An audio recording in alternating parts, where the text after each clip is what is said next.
فضل چودھری صاحب.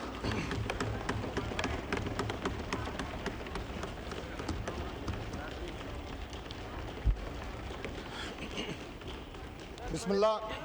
الرحمن الرحیم. الصلاۃ والسلام علی خاتم النبیین.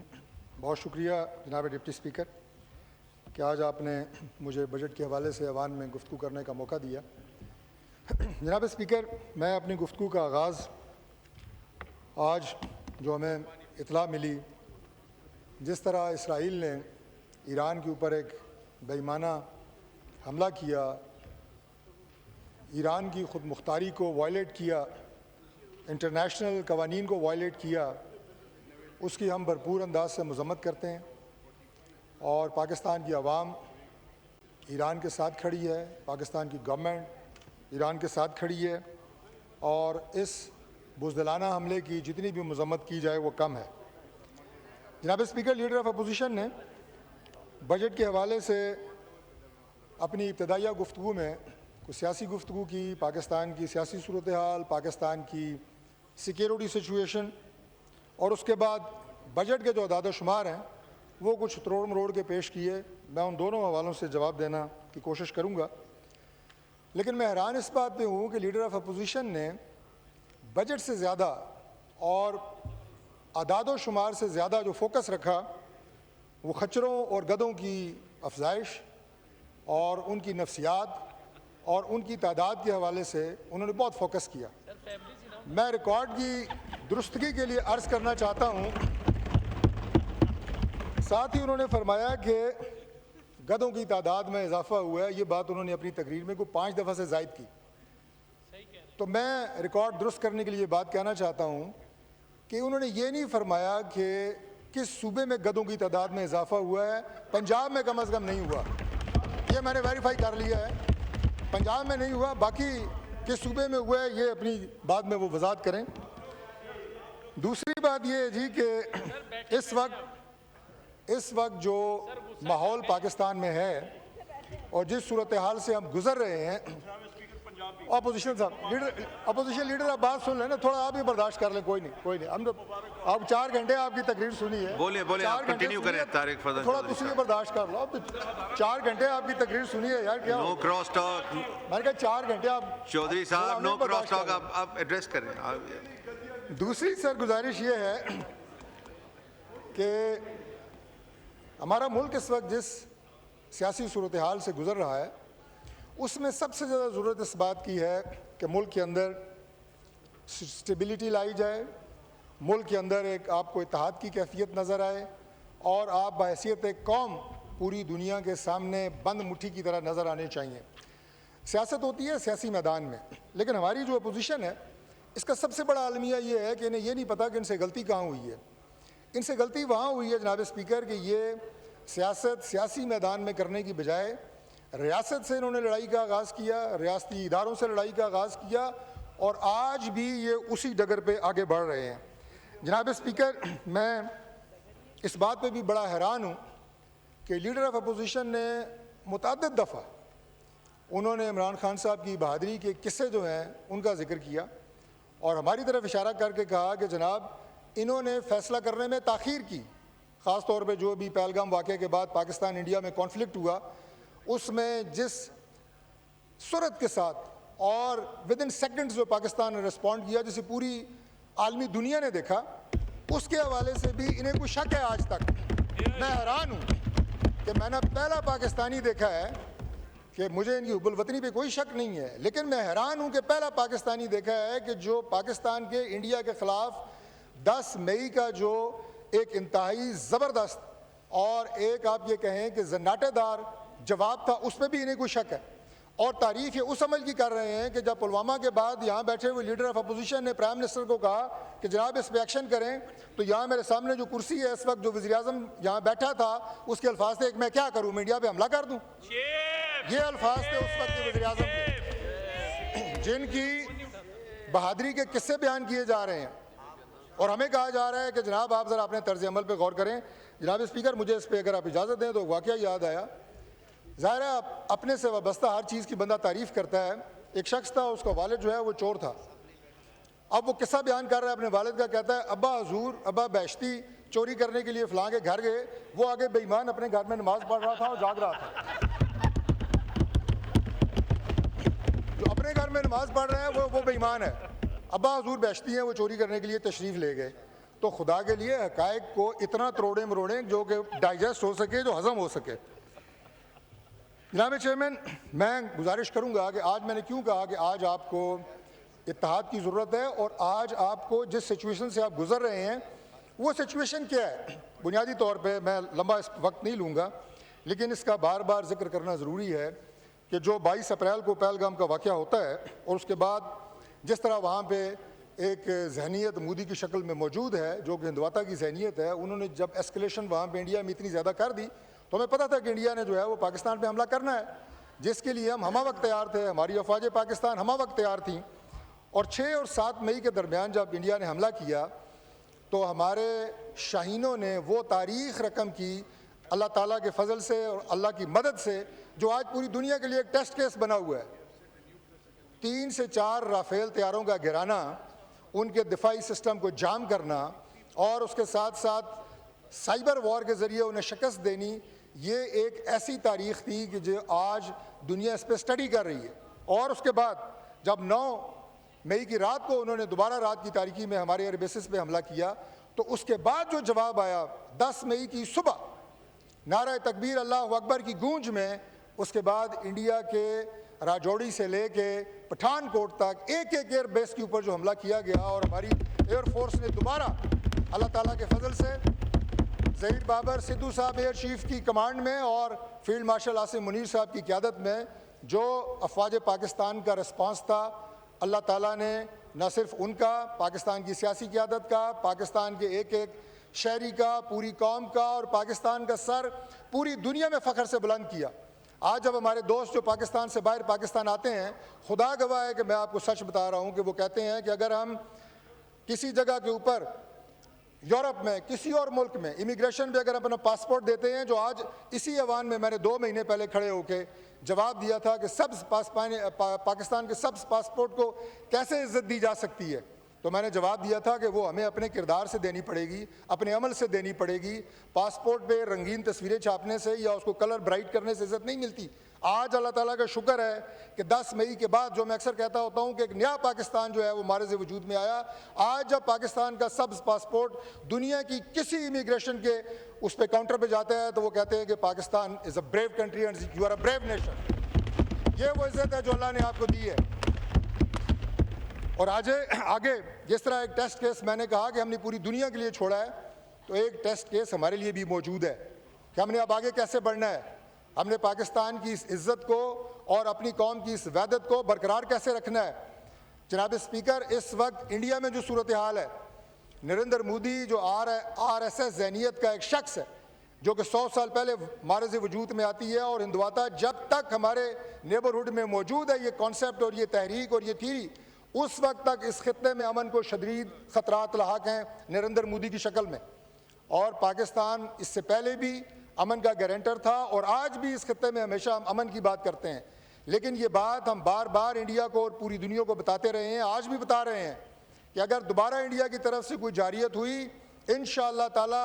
پہلے سے زیادہ جذبے کے ساتھ, پہلے سے زیادہ فورس کے ساتھ اس کا جواب دیا جائے گا, اور مزید جوتے مارے جائیں گے انڈیا کو. یہ ہمارا عزم ہے انشاءاللہ,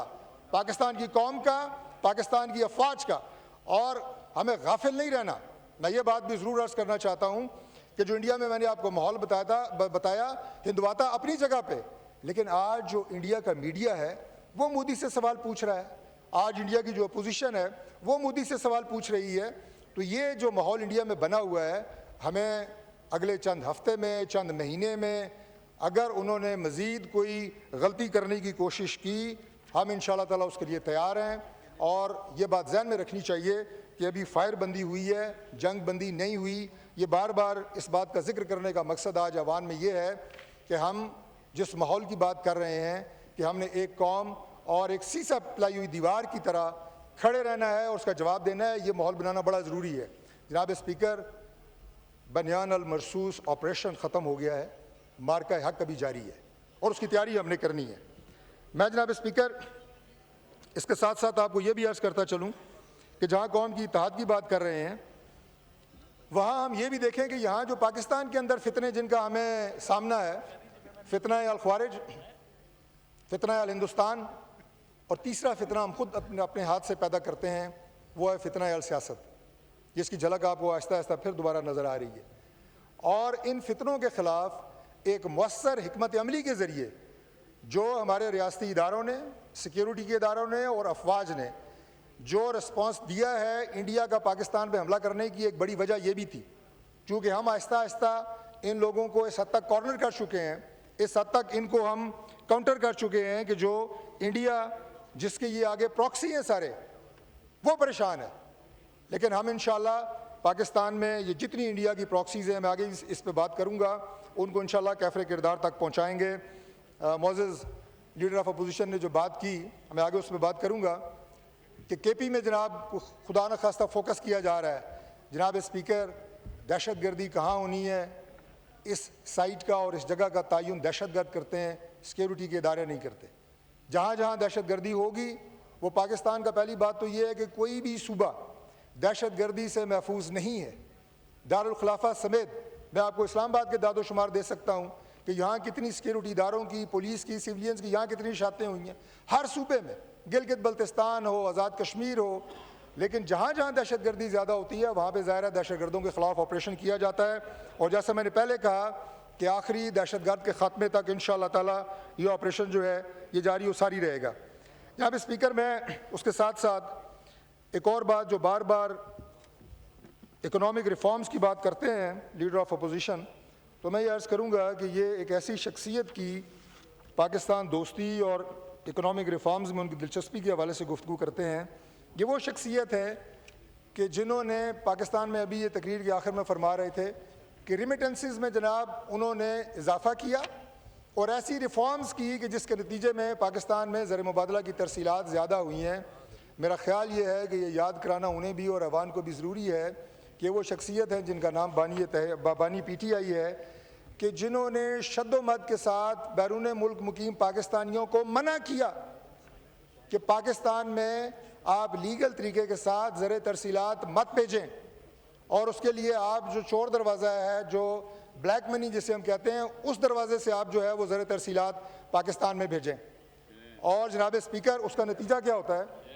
اس کا نتیجہ یہ ہوتا ہے کہ بجائے زر ترسیلات میں کمی ہونے کے، ہمارے وہ غیور محب وطن بیرون ممالک مقیم پاکستانی وہ کیا کرتے ہیں کہ وہ زر ترسیلات میں کمی کی بجائے آپ کو ریکارڈ اضافہ نظر آتا ہے، جس کی سب سے بڑی مثال میں آپ کو دیتا ہوں کہ ان کی اس اپیل کے بعد مئی 2025 میں جو اس وقت ہمارے پاس ٹوٹل رقم آتی ہے وہ آتی ہے جناب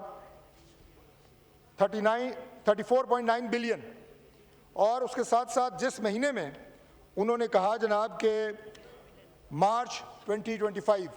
کہ زر ترسیلات میں آپ کمی کریں، ریکارڈ اضافہ ہوتا ہے اور 4 ارب سے زائد کی زر ترسیلات ایک مہینے کے اندر پاکستان کو موصول ہوتی ہیں۔ اس لیے میں نے کہا کہ یہ ریکارڈ کی جو درستگی ہے یہ بڑا ضروری ہے۔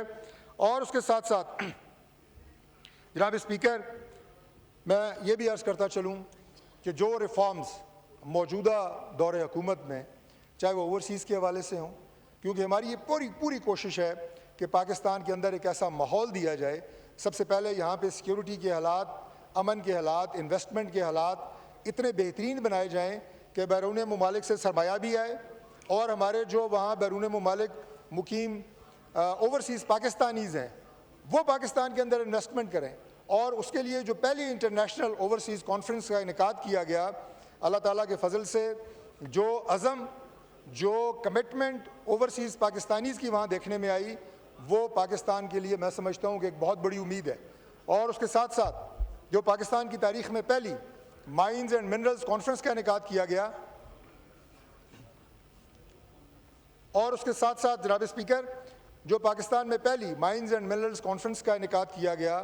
اور جو تخمینہ لگایا گیا کہ ملٹی ٹریلین ڈالرز کے مائنز اینڈ منرلز کے ایسٹس پاکستان میں موجود ہیں، اس کے اوپر بھی جس تیزی کے ساتھ کام ہو رہا ہے، انشاءاللہ تعالیٰ آپ دیکھیں گے کہ پاکستان اس معاملے میں بھی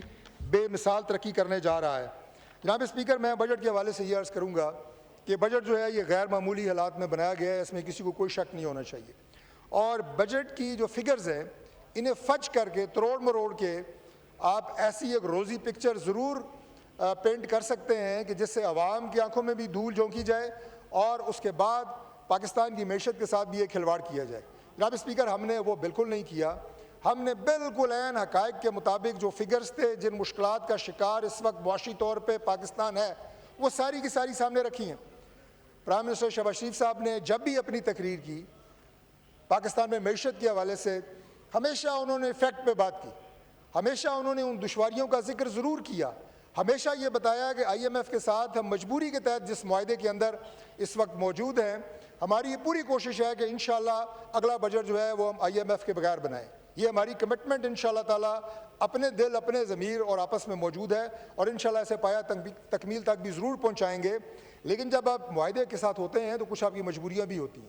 ہم نے وہ تمام قوم کے سامنے رکھی ہیں، وہ تمام فیکٹس کو قوم کے سامنے رکھے ہیں، اور ان سب کے سامنے رکھتے ہوئے ہم نے بجٹ جو قوم کو اس وقت دیا ہے، ابھی اس پہ بحث جاری ہے. انشاءاللہ جو اگر کوئی پازیٹیو اور مثبت تجویز اپوزیشن سے بھی آئے گی، ہم یقین دلاتے ہیں کہ ہم اسے بھی انکارپوریٹ کریں گے. پاکستان کی تاریخ میں پہلی دفعہ بجٹ ہماری جو اسٹینڈنگ کمیٹی ہے فائنانس کی، نیشنل اسمبلی کی، اس میں پریزنٹ ہو رہا ہے. وہاں اس کے اوپر جو ہے بحث مباحثہ ہو رہا ہے، تمام پارٹیوں کی نمائندگی اس کے اندر موجود ہے. لہٰذا جو پوائنٹ سکورنگ کی کوشش کی جاتی ہے بجٹ کے حوالے سے، میری ان تمام آنریبل دوستوں سے گزارش ہے کہ یہ سارے فورم، چاہے وہ یہ ایوان کا فورم ہو، چاہے وہ آپ کی اسٹینڈنگ کمیٹی ہو جس میں ہر پارٹی جو اس ایوان میں موجود ہے اس کی نمائندگی موجود ہے، اپنی مثبت تجاویز لے کے آئیں. ہم آپ کو یقین دلاتے ہیں کہ ہم انشاءاللہ تعالی ہر صورت میں انہیں انکارپوریٹ کریں گے. جناب اسپیکر، اس کے بعد جو ریفارمز ایف بی آر میں کی گئیں، جو اس وقت وہاں پہ پرائم منسٹر صاحب کی زیر نگرانی جو ہماری ٹیم وہاں پہ ریونیو کلیکشن کے لیے ریفارمز لے کے آ رہی ہے، اس میں ہمیں حیرت انگیز ماضی میں بھی اور مستقبل میں انشاءاللہ تعالیٰ کامیابیاں ملی ہیں اور آگے بھی ملیں گی. انرجی کے سیکٹر میں جناب ہم نے تقریباً 31% تک انڈسٹریل زون میں، اور اس کے بعد 1,80,00,000 جو پروٹیکٹڈ صارفین ہیں 25% تک کی کمی ہم کر چکے ہیں. آئی پی پی جو کہ بہت ایک متنازع سبجیکٹ رہا ہے پاکستان میں، اللہ تعالیٰ کے فضل سے ہماری وہ پہلی گورنمنٹ ہوگی تاریخ میں جس نے آئی پی پیز کے ساتھ جو معاہدے ہیں انہیں ریویو کیا ہے، اور اس کی مد میں 3,000 ارب روپے کی بچت جو ہے وہ پاکستان کو ہو رہی ہے، جس کا الٹیمیٹ فائدہ انشاءاللہ پاکستان کی عوام کو ہونے جا رہا ہے. اسی طرح جناب اسپیکر، پینشن کی ریفارمز ہوں، آئی ٹی کی ریفارمز ہوں، اوورسیز پاکستانیز کے لیے خصوصی عدالتیں ہوں، میڈیکل کالجز اور دیگر کالجز میں ان کے لیے کوٹا ہو، ایگریکلچر ریفارمز ہوں، ایس آئی ایف سی کی ریفارمز ہوں، اور پاکستان میں انویسٹمنٹ کے حوالے سے جو میں بات کر چکا ہوں، یہ سارے وہ ٹاپکس ہیں جن کے حوالے سے ہمارے جو فائنانس منسٹر ہیں انہوں نے تمام اعداد و شمار ایوان کو دیے ہیں، اور مسلسل پریس کانفرنسز کے ذریعے ہم وہ فیکٹس عوام کو دے رہے ہیں، اس لیے میں ان کی ڈیٹیل میں نہیں جا رہا. لیکن میں آبی وسائل کے حوالے سے ضرور ایک بات کروں گا جناب اسپیکر، وہ یہ ہے کہ دیکھیں جو 6 دریا پاکستان اور انڈیا کے درمیان میں کامن ہے، اب اس میں ہمارے پاس جب سندھ طاس معاہدہ ہوا تو ہمارے پاس 2 آپشنز تھی. ایک تو یہ کہ ہر دریا کے ساتھ ایک پرسنٹیج طے کی جاتی کہ اتنا % پانی جو ہے وہ انڈیا کو جائے گا، اتنا % پانی جو ہے وہ پاکستان کو آئے گا. لیکن اس وقت جتنے بھی انٹرنیشنل ماہرین اور دونوں سائڈوں کے جو ایکسپرٹس تھے انہوں نے یہ فیصلہ کیا کہ بجائے اس پرسنٹیج کے تقسیم کے فارمولے پہ جائیں جو کہ آئندہ مستقبل میں تنازعات کو شکل دے گا، وہاں پہ ایک ڈائیورس پالیسی کی سیٹلمنٹ ہوئی کہ 3 دریا پاکستان ڈائیورس کرے گا، 3 دریا انڈیا ڈائیورس کرے گا، 3 دریا پاکستان کے، 3 دریا انڈیا کے. اسی معاہدے کے تحت یہ جو سندھ طاس معاہدہ ہے یہ معرض وجود میں آیا، اور اس کے اوپر پاکستان کا 100% حق ہے. اس کے اوپر جو سائن ہوئے ہیں وہ دونوں ممالک کے ہیں، انٹرنیشنل اس میں کمیونٹی اس کے اندر انوالو ہے. انڈیا کو کسی صورت میں بھی حق حاصل نہیں ہے کہ وہ سندھ طاس معاہدے کی خلاف ورزی کرے، اور ہم بڑے واضح طور پہ یہ کہہ چکے ہیں اس معاہدے کو روکنا، اس معاہدے کو ختم کرنا اور اس پانی کو روکنے کی کوشش کرنا ہم اسے اعلان جنگ قرار دیتے ہیں. اور میں آپ کو یقین دلاتا ہوں کہ اگر ایسی کوئی حرکت انڈیا نے کی تو پاکستان پورا حق محفوظ رکھتا ہے کہ وہ انشاءاللہ تعالیٰ بزور طاقت اس طرح کی کسی کوشش کو سبوٹاج نہیں ہونے دے گا. اور ہم انشاءاللہ تعالیٰ اگر وہ ڈیم بنانے کی کوشش کریں گے اسے توڑیں گے، بند بنانے کی کوشش کریں گے اسے توڑیں گے، اور ہم انٹرنیشنل قوانین کے تحت بالکل یہ حق رکھتے ہیں. اور دوسری بات یہ ہے کہ جو 6 دریا ہیں یہ بھی ذہن میں رہنا چاہیے کہ یہ کوئی انڈیا کے نہیں ہیں، نہ یہ انڈیا سے نکلتے ہیں. یہ سارے دریا جو ہیں یہ کشمیر کے دریا ہیں. کشمیر اس وقت ایک ڈسپیوٹیڈ ٹیریٹری ہے. اور جو میں نے پاکستان انڈیا کے کانفلکٹ کی بات کی ہے، اس کے بعد یہ معاملہ جو انڈیا کہنا چاہ رہا تھا کہ اب پہلے یہ انٹرنیشنل تھا پھر ریجنل تھا، اب انڈیا اس کو یہ کہنے کی کوشش کر رہا ہے کہ بائی لیٹرل ہے. اب دوبارہ وہ انٹرنیشنل فورم کے اوپر رائز ہوا ہے. سپر پاورز آج یہ کہنے پہ مجبور ہیں کہ جب تک اس خطے میں مسئلہ کشمیر حل نہیں ہوتا اس وقت تک دیرپا امن کا قیام جو ہے وہ ناممکن ہے. آج اللہ تعالیٰ کے فضل سے مسئلہ کشمیر دوبارہ انٹرنیشنل فورم کے اوپر ڈسکس ہو رہا ہے. پاکستان اس مسئلے کو اٹھائے گا اور یہ دریا جو میں نے کہا کہ یہ بھی اس ڈسپیوٹیڈ ٹیریٹری سے نکل رہے ہیں، انڈیا کی ملکیت نہیں ہے. جس دن انشاءاللہ کشمیر آزاد ہوگا یہ 6 کے 6 دریا انشاءاللہ پاکستان کے ہوں گے. جناب اسپیکر، میں چند باتیں کوئکلی جو لیڈر آف اپوزیشن صاحب نے اپنی تقریر میں کی ہیں. ایک انہوں نے حوالہ دیا بلوچستان کا، تو میں یہ عرض کرنا چاہتا ہوں کہ بلوچستان کے حوالے سے موجودہ گورنمنٹ نے ہر ممکن کوشش کی ہے کہ ان کے جو کنسرن ہیں انہیں ایڈریس کیا جائے. بلوچستان میں مکمل امن کے لیے ہم پوری طرح کوشاں ہیں. ان کے ریسورسز جو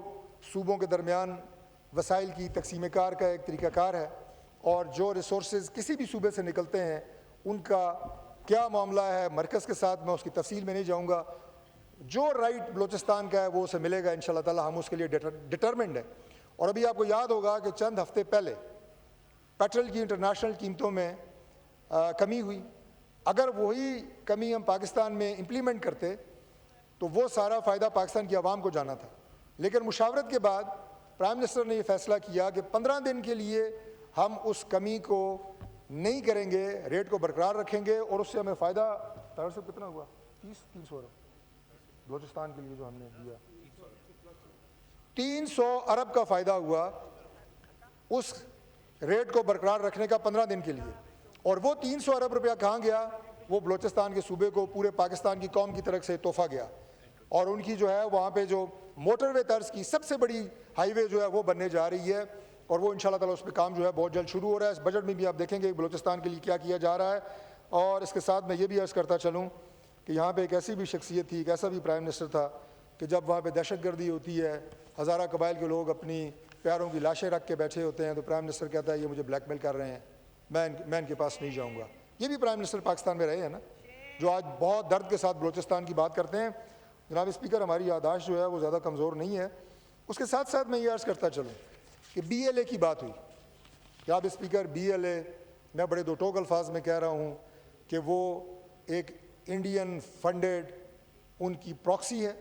جو پاکستان میں دہشت گردی کرتی ہے، انڈیا کے ایما پہ کرتی ہے. اور بی ایل اے ہو یا اس کے حمایتی کوئی بھی لوگ ہوں جو جعفر ایکسپریس کے دہشت گردی کے واقعے کو کنڈیم نہیں کریں گے، جناب اسپیکر ہم انہیں پاکستان کا خیرخواہ اور پاکستان کا ہمدرد نہیں سمجھتے. جو ہمارے خوزدار میں معصوم بچوں کو حملہ کیا جاتا ہے، اور معصوم بچوں کو جس طرح ایک دفعہ IPS کا واقعہ ہم نے دیکھا، اسی طرز کا واقعہ دوبارہ. اور یہ سارے واقعات کیوں آپ کو ایک دوسرے کے بعد نظر آ رہے ہیں؟ اس لیے نظر آ رہے ہیں کہ انڈیا کو پاکستان انڈیا جنگ کے اندر شدید شرمندگی اٹھانی پڑی ہے، لہٰذا دوبارہ وہ اپنی پراکسیز کو یہاں پہ ایکٹیویٹ کر رہا ہے. اور خوزدار میں معصوم بچوں کے اوپر جو حملہ کیا گیا، کیا وہ ہم بھول سکتے ہیں؟ وہ ہمارے لیے ایک انتہائی دلخراش واقعہ ہے. اور اس واقعے کو بھی جو کنڈیم نہیں کرے گا پاکستان کے کسی بھی صوبے سے، ہم اسے نہ پاکستان کا اور نہ آئین پاکستان کا حمایتی سمجھتے ہیں، نہ ہم اسے پاکستانی سمجھتے ہیں. جناب اسپیکر، میرا خیال ہے کہ اس کے اوپر کوئی دو رائے نہیں ہے. جناب اسپیکر، ایک اور بات جو ابھی کی گئی وہ تنخواہوں کے حوالے سے کی گئی. جناب اسپیکر، یہ ایک ایسا مسئلہ ہے جو پچھلے تقریباً 3 ماہ سے زیر بحث ہے. میں اس کے اوپر ذرا وضاحت سے بات کروں گا. سب سے پہلے جو ممبران قومی اسمبلی ہیں ان کی تنخواہ بڑھائی جاتی ہے. جناب اسپیکر، پہلی بات تو یہ ہے کہ پچھلے 15-16 سال سے MNAs کی تنخواہوں میں اضافہ نہیں ہوتا. ہونا تو یہ چاہیے تھا اصولی طور پہ، جو کہ نہیں ہوا، کہ ہر بجٹ میں جو 5%، 10%، 15% تنخواہوں میں اضافہ ہوتا ہے سرکاری ملازمین کا یا دیگر جو ملازمین ہیں، گورنمنٹ سرونٹس ہیں، بیوروکریٹس ہیں، وہی اضافہ پچھلے 15 سال میں MNAs کی یا پارلیمنٹیرینز کی تنخواہ میں ساتھ ساتھ ہونا چاہیے تھا. یہ یکمشت ہوا, یہ موضوع بحث بنا. اب اگر وہ 15 سال کا اضافہ اگر نکالیں آپ, یہ اگر رقم اس سے زیادہ ہے تو اسے واپس کرنے میں بھی ہمیں کوئی عار نہیں ہوگا. اور یہ اضافہ جو ہے یہ ہوا ہے جو ہماری فائنانس کمیٹی ہے نیشنل اسمبلی کی, اس نے کیا ہے. اس کے بعد جو منسٹرز تھے ان کی تنخواہ جو ہے وہ ایم این اے سے کم تھی, تو یہ فیصلہ کیا گیا کہ منسٹرز کی تنخواہ کو ایم این اے کے برابر کیا جائے. اضافہ آپ اس کو کہہ سکتے ہیں, لیکن آج جو منسٹرز تنخواہ لے رہے ہیں وہی لے رہے ہیں جو ایم این ایز لیتے ہیں, اور یہ فیصلہ جو ہے یہ کیبنٹ سے ہوا. اب تیسرے نمبر پہ آتی ہے اسپیکر صاحب, deputy speaker, chairman senate and deputy chairman senate کی تنخواہ. جناب چیئرمین, یہ اسمبلی موو ہوتی ہے پارلیمانی وزارت سے, اور اس کے بعد کابینہ اس کی اپروول دیتی ہے, لیکن کنسرن کوارٹرز کے اندر اگر یہ بات زیر بحث ہے تو اس کے اوپر اور وزراء کی تنخواہ کے اوپر واپسی اس کے اوپر غور ہو سکتا ہے, اور یہ ہو سکتی ہے. یہ ایسی کوئی ناقابل عمل بات نہیں ہے, اس بات کی میں وضاحت کرنا چاہتا ہوں, اور یہ بات بھی ریکارڈ پہ رکھنا چاہتا ہوں, اور اپنے احساسات اور جذبات جو کہ آف کورس ہمارے جتنے بھی اس وقت پارلیمان میں ممبرز موجود ہیں, یہ ان کی میں نمائندگی کرتے ہوئے یہ بات کہہ رہا ہوں کہ جناب اسپیکر, بے شک پارلیمان میں ایم این ایز کی تنخواہ ہو, منسٹرز کی تنخواہ ہو, اس کا جو فائنینشیل امپیکٹ ہے وہ بہت تھوڑا ہے, لیکن اس سے جو آپ یہ کہیں کہ جو جذبات ہیں ان طبقوں کے جو پاکستان میں اکثریت ہے, وہ ہمارے سرکاری ملازمین ہیں, وہ ہمارے وہ طبقے ہیں جو سطح غربت سے نیچے ہے, جن کے پاس وسائل کی کمی ہے, جن کے لیے ہم وہ کچھ شاید اس بجٹ میں نہیں کر سکے جو ہمیں کرنا چاہیے. یا ایک وش لسٹ کے تحت اگر تنخواہوں میں اضافہ 10% ہوتا ہے, میں سمجھتا ہوں کہ ہماری خواہش تھی کہ یہ 20% ہو, یہ 25% ہو, لیکن اگین آئی وڈ سے کہ ہمارے ہاتھ بندھے ہوئے ہیں, میں بات پہلے کر چکا ہوں. تو لہٰذا وہ جو ایک بیڈ ٹیسٹ اور بیڈ میسج گیا ہے, انشاءاللہ تعالیٰ ہم اسے بھی ریکٹیفائی کرنے کی کوشش کریں گے. جناب اسپیکر, میں کرتا ہوں جناب, آئی صاحب وہ بھی کرتے ہیں. پاکستان میں جیسے کہ میں نے پہلے کہا کہ کسی بھی ایک خاص علاقے کو, خطے کو, کسی ایک خاص صوبے کو نہ تو اس بجٹ میں کوئی خلاف روایت, غیر معمولی رعایت جو باقیوں کو نہ دی ہو, یا کسی کے ساتھ کوئی سختی والا معاملہ, یہ بالکل بھی نہیں ہے. یہ بجٹ پاکستان کا ہے, یہ بجٹ پاکستان کے ایک شہری کا ہے, اور انشاءاللہ تعالیٰ میں آخر میں پھر کہوں گا کہ جب آپ کی ایک آپ یہ کہیں کہ رائے, considered opinion and suggestions from the house, from the standing committee آئے گی, انشاءاللہ اس میں چیزیں مزید انکارپوریٹ ہوں گی. اور جناب چیئرمین, آخر میں دوبارہ I would like to re iterate کہ پاکستان, اللہ تعالیٰ نے جو اس کو 10 مئی کے بعد عزت دی ہے, یہ ایک نیا پاکستان ہے, یہ پاکستان کا ایک نیا جنم ہے. اس میں ہر قدم ہمیں ہوش کے ساتھ اپنے ذاتی اختلافات کو ایک سائڈ پہ رکھ کے سیاسی میدان میں کرتے ہوئے ملک کے لیے ہمیں ایک آواز ہونا ہے, ملک کے لیے ہمیں متحد ہونا ہے, اور یہ ملک انشاءاللہ تعالیٰ ترقی کرے گا. پاکستان ایک عظیم قوم ہے, پاکستان جو ہے وہ اس خطے میں نہیں پوری دنیا میں اپنا لوہا منوا چکا ہے, اور انشاءاللہ تعالیٰ ہم ضرور ان خوابوں کی تعبیر بنیں گے جو حضرت علامہ اقبال اور حضرت قائد اعظم کے تھے. پاکستان زندہ باد.